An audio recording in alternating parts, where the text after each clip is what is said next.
Hi, இன்னைக்கு நம்ம foundation செயின்ஸை எப்படி கவுண்ட் பண்ணுறதுன்னு பார்க்கலாம். ஓகே, ஸோ ஃபர்ஸ்ட் நான் ஸ்லிப் நாட் பண்ணிக்கிறேன்.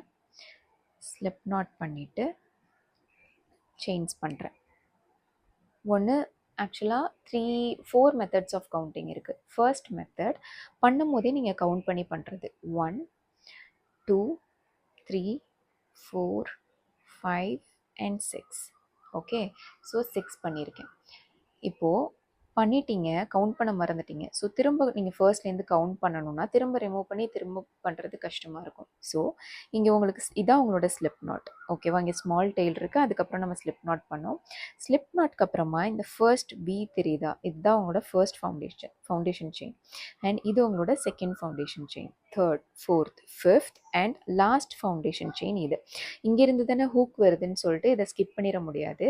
இந்த லாஸ்ட் ஸ்டிச்சிலேருந்து தான் உங்கள் ஹூக் வெளியில் வந்திருக்கும். ஓகே, ஸோ இது வந்துட்டு 6th, 5th, 4th, 3rd, 2nd and first foundation chain.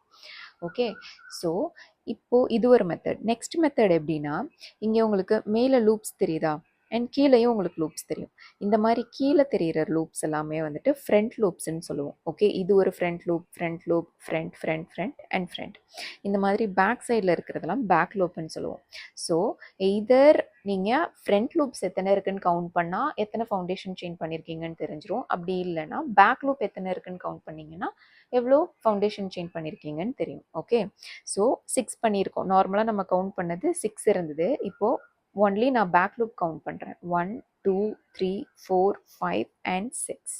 Okay, front loop 1 2 3 4 5 and 6. Okay, so அவ்வளோதான்.